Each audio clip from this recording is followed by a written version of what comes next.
Hi, so for our last project, we're going to be doing a pillow project for kindergartners.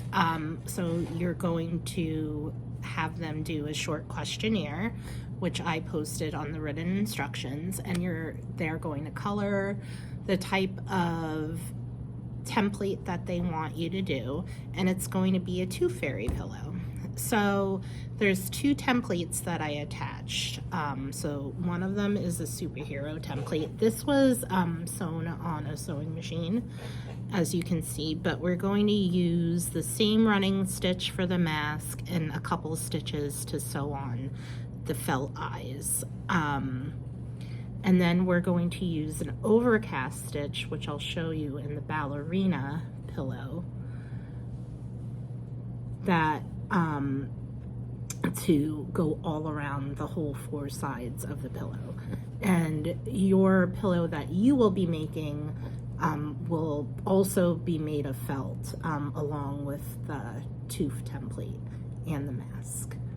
Okay, so I am going to show you some of the steps for the superhero template, but I'm going to start from beginning to end with mostly the ballerina one. It's a little bit more complicated. So this is the ballerina tooth fairy pillow, and as you can see, you're sewing on little pieces with a running stitch, and then you're going to go all around your pillow with an overcast stitch. And if you so choose to, you could put on the tutu and the little hair bow for the ballerina. So this is a cute thing to make for our kindergartner buddies that they'll be able to take home, and they actually design it themselves. So it's a really, really fun last project for you to do. Okay, any questions, let me know, and I'll show you the steps in the video. And also I have everything written down with pictures and videos attached in the written instructions. Okay, I can't wait to see what you come up with. Thank you. Bye. Hi, so the first step of your pillow project is that you're going to be cutting out two 7-inch square templates from the kindergartner's color of choice. So I'm using purple for my example pillow.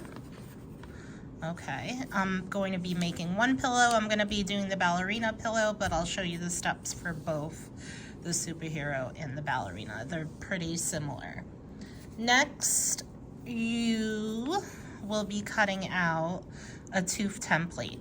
So if you looked at the instructions, the written instructions, you're going to be taking two of the ballerina template and two of the superhero template. And so for one, you're just cutting out the whole tooth. And so you're gonna cut out one tooth for the superhero and one tooth for the ballerina. And then on the second sheet that you took, you're cutting out the ballerina slippers and the eyes. So, and the eyes are also the same for the superhero. And then you're gonna cut out a superhero mask if you're doing the superhero mask. So once you get all these cut out, come back to the next step and I'll show you what to do. Hi, so the second step to the project is to pin all the pieces that you cut out to the tooth template. So I cut all the pieces out, the eyes, the tutu, and the ballerina slippers. The tutu is optional for the ballerina. I also cut out the mask. You're also going to cut out another set of eyes, or you could actually draw them in the center of the mask if it's easier. At the end, I am going to, after I'm done doing running stitches on the eyes, I'm going to do a running stitch in a square pattern on the tutu, and I'm also going to do a couple of running stitches on the ballerina slippers. And the same thing would go for the superhero mask. You're going to do a running stitch all around the perimeter, And like I said, you could either sew the eyes on with 1 or 2 stitches, or you could actually draw them in with a black felt marker, and you could draw the face on when it's done. So I can't wait to show you the results of what I do. So just as an example, this is the ballerina. This, the pillow itself was done with a sewing machine, so were the running stitches here, but your running stitch will be a little bit further apart because this was done with a sewing machine. And this is the superhero one for an example as well. Okay, and you see you're gonna go the running stitch all around. So I'm gonna show you what the ballerina one will look like when I'm done with it. Because I'm doing the ballerina one, it's a little bit more complicated than the superhero tooth template. So I will be doing the ballerina one as an example to show you step by step, okay? So I'll show you, I'll be back with you later when this is sewed on, and then I'm gonna show you how to sew it on to the first felt square piece, okay? I'll see you soon. Hi. So now that you have the small pieces sewn onto your tooth template, you're going to now pin the tooth template to 1 piece of your 7-inch piece of felt. And then we're going to start doing a running stitch along the outside of the tooth, okay? But we're going to start here, go all the way around, and end here, because remember, we're trying to make a pillow and a pocket. And be careful when you pin. I mentioned that in the written instructions too, as a safety precaution. You're gonna try to go in and around as well, okay?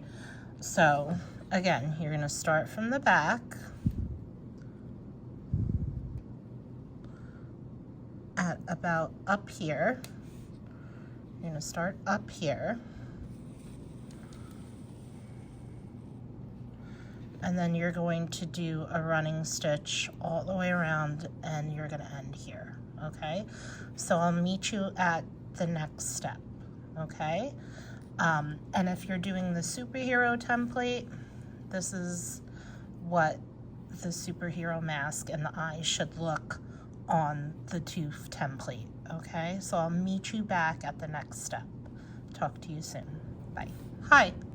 So we finished sewing our template onto the first piece of fabric. So now we're going to pin the second piece to the first piece. And for this, I want you to do an overcast stitch.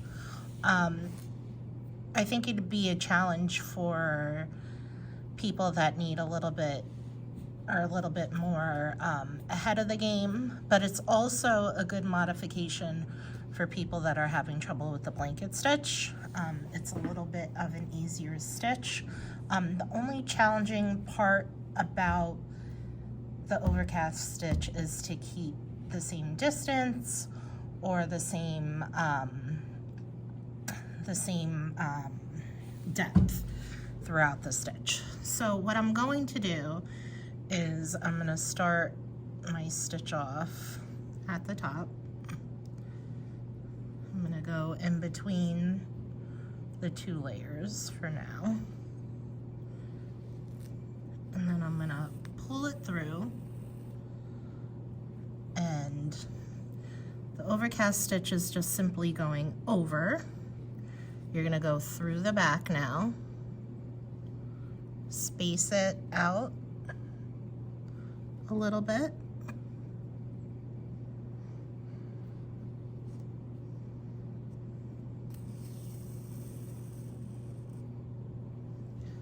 and I'll do a couple more stitches to show you, and then I'll meet you back at the next step to close off your pillow. Okay, so you're going to continue doing an overcast stitch all around, and you're going to stop here, and I'll meet you back at the next step. Okay, I'll talk to you soon. Bye. Hi. So now we're at the stage where you stuff your pillow. So I stopped about here and I filled it with stuffing until it's firm. You don't want to overstuff. That's a common mistake, and then it's a little bit hard to close. I like to pin it at the top so it stays together.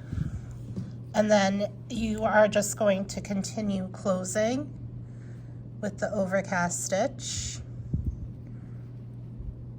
like so, all the way across. When you get to the end, you're going to tie it off in the back. So again, you're going to close with the overcast stitch. Just be careful you don't loop it around.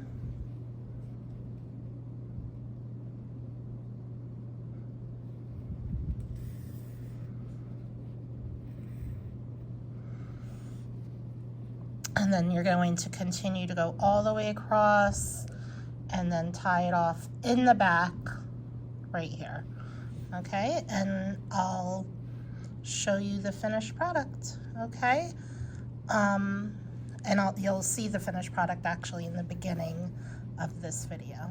So I can't wait to show you. Bye.